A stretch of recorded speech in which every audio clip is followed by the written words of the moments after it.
बदला लेने का नया दौर शुरू हो गया है। मक्खियों की नजर में इंसानी दुनिया कितनी खतरनाक है। पैदा होते ही उसे अनगिनत चुनौतियों का सामना करना पड़ता है। पानी का एक छोटा सा गिलास उसे बाढ़ की तरह दिखता है।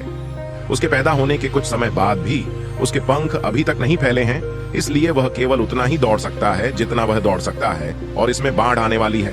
अंततः इसने अपने पंख फैलाए, ये ऊपर उड़ गया, और जब यह उड़ते उड़ते थक गया तो आराम करने के लिए जमीन पर गिर पड़ा। इस समय एक जलती हुई सिगरेट का बट आसमान से गिरा। वह उससे बचने के लिए तेजी से ऊपर उड़ गया। हालांकि वह सिगरेट के बट से बच गया, लेकिन मानव विशाल सींग से नहीं। वह गंभीर रूप से मिट्टी में गिर गया और बार बार कुचला गया। सौभाग्य से यह जूते मजबूत थे, गैप ने बचा लिया। वह इतना भयभीत हो गया था कि उसने जमीन पर न हिलने का फैसला किया और आकाश में ऊंची उड़ान भरी, लेकिन हवा में एक पक्षी ने उसे लगभग चोंच मार दी। वह एक पक्षी की तरह उड़ गया, बिना चले पूरे रास्ते मक्खियों का पीछा करते हुए, और एक मानव कार्यालय में उड़ गया। वह थका हुआ था और प्यासा था। वह कप पर लेट गया और पानी पीना चाहता था, लेकिन उसका पैर भटक गया और पानी के कप में गिर गया। एक इंसान ने पानी पीने के लिए अपना विशाल मुंह खोला और मक्खी उसे पीने के लिए पेट में चली गई। अगले ही सेकंड मानव ने कप नीचे रख दिया, और यह एक फोन कॉल था जिसने उसे बचा लिया। अचानक मक्खी की पुतलियां फैल गईं और बहुत क्रोधित हो गईं। पता चला कि जब उसने इस इंसान का चेहरा देखा तो उसे अपने पिछले जीवन की याद आ गई।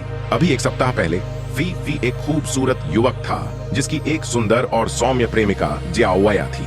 हालांकि एक अमीर आदमी को शियाओया से प्यार हो गया और वह उसका प्यार जीतना चाहता था। उसने शियाओया को आगे बढ़ाने के लिए पैसे के फॉर्मूले का इस्तेमाल करना शुरू कर दिया, लेकिन शियाओया इससे प्रभावित नहीं हुई, क्योंकि वह अपने प्रेमी से बहुत प्यार करती थी। अपने घमंडी प्रेमी को देखकर अमीर आदमी को गुस्सा आ गया और उसने उस सुंदर लड़के से कहा कि मुझसे एक औरत को छीनने की हिम्मत करो, हम देर रात। अमीर आदमी ने अपने प्रेमी को जंगल में बांधने और उसे मारने और उसके शरीर को फेंकने के लिए एक हत्यारे को भेजा, लेकिन कुछ जादुई हुआ। उस आदमी की आत्मा एक कीड़े के अंडे से जुड़ी हुई थी। कुछ दिनों बाद वह एक मक्खी में बदल गई और उसके सामने का इंसान ही हत्यारा था। उसकी अमीरी। अपनी प्रिय प्रेमिका और अपनी दुखद मौत की रात के बारे में सोचते हुए उसने गुस्से में अपने हाथों को रगड़ा और जोर से हिलाया। उसके पंख गोलियों की तरह चारों ओर लपेटे हुए थे। आज वह उस अमीर आदमी को पटक पटक कर मार डालने वाला था। जैसा कि आप कल्पना कर सकते हैं, अमीर आदमी को कुछ भी महसूस नहीं हुआ। वह खुद बेहोश हो गया था। ऐसा लगता है कि उसकी वर्तमान ताकत के साथ बदला लेने की कोई संभावना नहीं है। उसे जाना चाहिए। वापस आइए और पहले जियाओया को देखें। वह शियाओया का ध्यान आकर्षित करने की उम्मीद में शियाओया के सामने लटक रहा था, लेकिन शियाओया कैसे सोच सकती थी कि मक्खियां इतनी परेशान करने वाली थीं कि उसका प्रेमी उसके चारों ओर उड़ता रहता था और यहाँ तक कि उसे मारना भी चाहता था। मक्खियों के पास चुपचाप पीछा करने के अलावा कोई विकल्प नहीं था। शियाओया उसे खुद को पहचानने के तरीकों के बारे में सोचता है। हालांकि इस दिन फुहाओ जियाओया के पास आई। उसने पहले बहुत सुंदर होने का नाटक किया और फिर जियाओया को अपने पूर्व प्रेमी को भूलने के लिए छूने और मनाने लगी। छोटी मक्खी लगभग गुस्से से फट गई। वह उसके कान में उड़ गई और उसे विभिन्न तरीकों से परेशान किया। तरीके बुरा लग रहा है। मक्खियों को भगाने के लिए वह मुस्कुराया और नाचने लगा और अपनी पिछली कृपा पूरी तरह से खो दी। उसे लगा कि शियाओया के सामने ऐसा करना शर्मनाक है, इसलिए वह पहले पीछे हट सकता था, लेकिन मक्खी ने उसे जाने देने का इरादा नहीं किया और अमीर आदमी के साथ घर चली गई। चूंकि वह उसे हरा नहीं सकता था, इसलिए वह उसे इतना परेशान कर देती थी कि वह उसे मार डालती थी। अमीर आदमी सोना लेना चाहता है और उसका केवल एक सिर खुला है। ये एक अच्छा अवसर है। मक्खी सीधे उसके कान में उड़ गई। अमीर आदमी को खुजली हो रही थी, लेकिन उसका हाथ लकड़ी के बक्से में फंस गया था और उसे खरोंच नहीं आ रही थी। वह मक्खी को भगाने के लिए केवल हिलाता रह सकता था। परिणाम स्वरूप व्हील कैलिपर का स्टीम बॉक्स ढीला हो गया और बॉक्स आगे की ओर सरक गया और ठीक सामने एक नुकीला कोट हुक है। सौभाग्य से अमीर आदमी की गर्दन अधिक लचीली है, अन्यथा उसे आज यहीं मरना पड़ता। मक्खी को यह भी पता चला कि वह अब बहुत कमजोर है और बदला लेना असंभव है, इसलिए वह मजबूत बनना चाहता है। टूथपिक को बारबेल के रूप में उपयोग करें। दिन में 1000 बार लिफ्ट करें और असली लिफ्ट करें। जब उन्होंने प्रतिदिन 18 घंटे ट्रेडमिल पर प्रशिक्षण समाप्त किया तो उनका बदला लेना शुरू हो गया। वह उस अमीर आदमी के पास आया, उसके कानों में इधर उधर घूमा और उसे 24 घंटे परेशान किया, यहाँ तक कि जब वह सो रहा था। हालांकि अमीर आदमी लचीले ढंग से मक्खियों से बच सकता था, क्योंकि उसने मक्खियों को उड़ाने और पकड़ने का अभ्यास किया था। अमीर आदमी के पास कोई विकल्प नहीं था। वह बहुत नींद में था, इसलिए वह केवल खुद को लपेट सकता था और अंततः थोड़ी देर के लिए शांति से सो सकता था। लेकिन यह तो केवल शुरुआत है। अगले दिन जब अमीर आदमी गाड़ी चला रहा था, एक मक्खी ने झपट्टा मारा और उसकी आंखों पर हमला कर दिया। अमीर आदमी ने अवचेतन रूप से अपनी आंखें बंद कर ली। कार ने तुरंत नियंत्रण खो दिया, लेन और वस्तु को पार कर गई, जिससे एक ट्रक से टक्कर हो गई। सौभाग्य से हवा समय रहते बैग बाहर आ गया और कार बच गई। अमीर आदमी ने अपनी जान बचा ली। इस समय मक्खी ने कांच पर कुछ शब्द लिखे, मैं तुम्हें मार डालूंगी। अमीर आदमी इतना डर गया कि वह ले गया किसी भी समय और कहीं भी कीटनाशक, और जब भी उसे कोई मक्खी दिखाई दे तो उसका छिड़काव कर देता है। कहने की जरूरत नहीं कि इसका प्रभाव काफी अच्छा होता है। जैसे ही मक्खी पास आने वाली थी, उसके चेहरे पर छिड़काव किया गया। वह अचानक घूम गया और बेहोश हो गया। वह एक पत्ते पर गिर गया और उसे कीटनाशक से उबरने में काफी समय लगा। मक्खी डर गई थी और कभी हिम्मत नहीं कर पाई अमीर आदमी से दोबारा संपर्क करने के लिए, ताकि वह केवल ज़्याओया के पास लौट सके। चूजा दूसरे पक्ष को खुद को पहचानने देगा।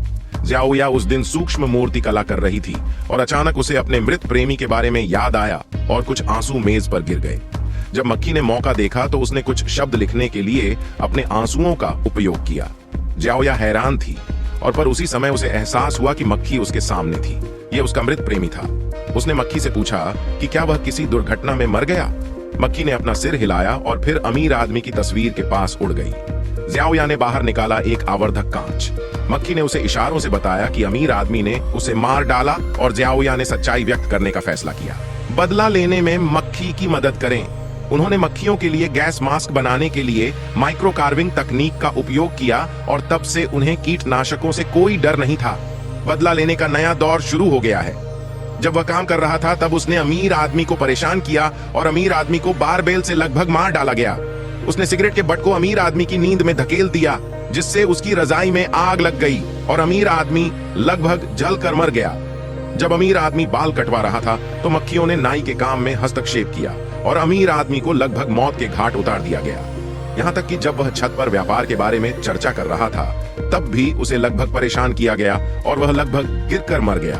अमीर आदमी अब और बर्दाश्त नहीं किया जा सकता था, इसलिए उसने घर को सील करने और सभी उपकरण स्थापित करने के लिए बहुत सारे पैसे खर्च किए। घर की निगरानी की गई और हर मेहमान को घर में प्रवेश करने से पहले सुरक्षा जांच से गुजरना पड़ा।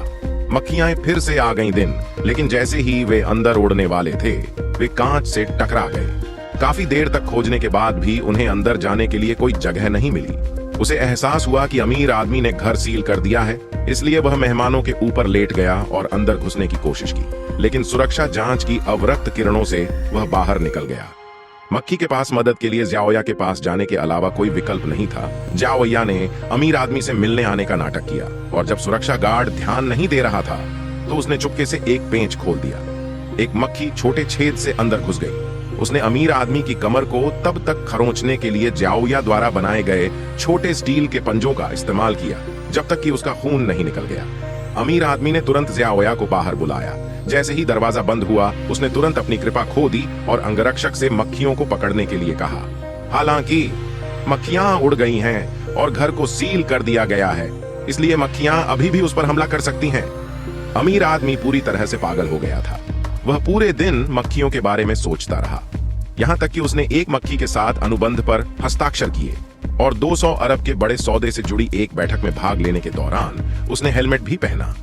मक्खी निश्चित रूप से इसे अच्छा नहीं होने देगी। बात जाओ अवसर, वह ग्राहक के सिर के ऊपर से उड़ गया। अमीर आदमी ने इसे देखा। उसे मारने के लिए उसने ग्राहक को सीधे थप्पड़ मार दिया। अब उसकी आंखें मक्खियों से भरी थीं। उसे परवाह नहीं थी कि ग्राहक कौन था या नहीं। यहाँ तक कि मक्खियों को मारने के लिए उसने अपने सिर पर परागकण भी डाल लिया, ग्राहक के सिर पर रख दिया। नतीजा यह हुआ कि 200 अरब युआन का बिजनेस फेल हो गया और ग्राहक भी नाराज हो गया। उसने कर चोरी के लिए अमीर आदमी की रिपोर्ट करने के लिए कर ब्यूरो को फोन किया, क्योंकि तिजोरी चोरी के पैसे से भरी हुई थी। अमीर आदमी ने जांच से बचने के लिए इसे बाहर निकालने की योजना बनाई, लेकिन जब उसने पासवर्ड डाला तो एक मक्खी फिर से कीबोर्ड पर उड़ गई और जब अमीर आदमी ने उसे देखा तो वह बहुत क्रोधित हो गया। मैंने उसे जोर से थप्पड़ मारा, उसकी गंदगी दूर करने की कोशिश की। परिणाम स्वरूप पासवर्ड कई बार गलत हो गया और तिजोरी बंद हो गई। अमीर आदमी वापस लेने के लिए उत्सुक था पैसा, इसलिए वह दरवाजा तोड़ने के लिए केवल एक फ्लेमेथ्रोवर का उपयोग कर सकता था। अप्रत्याशित रूप से मक्खियां फिर से परेशानी पैदा करने लगीं और अमीर आदमी लड़ने के लिए विचलित हो गया। फ्लेमेथ्रोवर भूल गया था, तिजोरी में एक छेद जला दिया गया था और कर वह अमीर आदमी जो कई वर्षों से चूक गया था राख में तब्दील हो गया। तुम मेरे साथ मौत तक खेल सकते हो, है ना? अमीर आदमी ने सब कुछ त्यागने और मक्खियों के साथ खेलने का अच्छा समय बिताने का फैसला किया। उसे यह पता लगाने के लिए एक जादूगर मिला कि यह मक्खी क्या थी और वह अपने जादूगर को अंधी गणना करने के लिए क्यों धोखा देना चाहता था। उसे उपनगरों में ले जाएं और पूछें, आप यहाँ हैं? उसने क्या किया है? यह आदमी अद्भुत है। अमीर आदमी ने तुरंत स्वीकार किया कि उसने यहाँ लोगों को मार डाला है। जादूगर को समझ में आ गया और वह एक जादुई चक्र स्थापित करने के लिए अमीर आदमी के घर लौट आया। जादू टोने के प्रभाव में दो पक्षी उड़कर घर में आए। उन्हें मक्खी मिली और वे उसे खाना चाहते थे। हालांकि मुझे यह उम्मीद नहीं थी कि लंबे समय तक प्रशिक्षण के बाद मक्खी एक ऐसी मक्खी बन गई थी जो कुंग फू जानती थी। उसकी त्वरित गतिविधियों ने पक्षी को चारों ओर घूमने पर मजबूर कर दिया और उसने अपनी बुद्धि का उपयोग करके पक्षी को सॉकेट तक पहुंचाया। न केवल उसने खुद को बिजली का झटका दिया, बल्कि उसने शॉर्ट सर्किट भी किया और जहरीली गैस का रिसाव हुआ। इससे पहले कि बिजली के दरवाजे और खिड़कियां अपने आप बंद हो जाएं, मक्खी भाग गई। जादूगर घबरा गया और गलती से गिर गया और कांच से टकराकर उसकी मौत हो गई। प्रधानमंत्री को एहसास हुआ कि कुछ गड़बड़ है और उन्होंने अमीर आदमी को बचाने के लिए कांच का दरवाजा तोड़ दिया। अमीर आदमी गिर गया। वह कभी सोच भी नहीं सका कि मक्खी एयर टाइट कमरे में कैसे घुस गई। इसी दौरान उसे हवा का झोंका महसूस हुआ और जब उसने पीछे मुड़कर देखा तो खिड़की पर एक पेंच लगा हुआ था, जिससे वह डर गया। उसने तुरंत निगरानी कैमरे की जांच की और पाया कि मक्खियां यहीं से अंदर आई थीं और उन्होंने गैस मास्क और स्टील पाइप भी पहने हुए थे। इससे भी अधिक कष्टप्रद बात यह है कि जिस व्यक्ति ने स्क्रू को बाहर निकाला वह वास्तव में ज़्याओया था। जादूगर की गणनाओं को मिलाकर अमीर आदमी समझ गया कि मक्खी शियाओया का प्रेमी थी और शियाओया और वह एक ही समूह में थे। अमीर आदमी ने तुरंत शियाओया को बांध दिया, मक्खी को अपने पैरों पर खड़ा होने के लिए मजबूर किया और अचानक शियाओया को मार डाला। जैसा कि अपेक्षित था, मक्खी आज्ञाकारी रूप से उड़ गई। जैसे ही अमीर आदमी मक्खी को कुचलने वाला था, उसने एक सुई उठाई और अमीर आदमी के पैर में छेद कर दी। अमीर आदमी इतना गुस्से में था कि उसने मक्खियां मारने के लिए पिस्तौल का इस्तेमाल किया। जाहिर तौर पर यह तरीका बहुत समझदारी भरा था। मक्खी नहीं मारी गई और स्विच टूट गया। अमीर आदमी को इस बात की परवाह नहीं थी कि पिस्तौल उस पर वार नहीं कर सकती और उसने बंदूक का इस्तेमाल कर लिया। गोलियां चलने के तुरंत बाद घर चकनाचूर हो गया, लेकिन मक्खी को कोई चोट नहीं आई और वह खुद भी घायल हो गई। मक्खी ने मौका पाकर सुई छीन ली और अमीर आदमी की ओर उड़ गई। अंधा अमीर आदमी लगभग अंधा हो गया था, लेकिन उसने लापरवाही बरती चुंबक को छुआ। मक्खी के पैरों को सुई सहित कीलों से ठोक दिया गया। आखिरकार कड़ी मेहनत के बाद अमीर आदमी ने मक्खी को पकड़ ही लिया। उसने मक्खी के एक पंख के लिए बड़ी कीमत चुकाई और फिर ज़्याओया को उसे मारने के लिए मजबूर किया, अन्यथा वह मक्खी को एक एक करके मौत के घाट उतार देता। ज़्याओया कुचली हुई थी और उसे समझ नहीं आ रहा था कि क्या करे।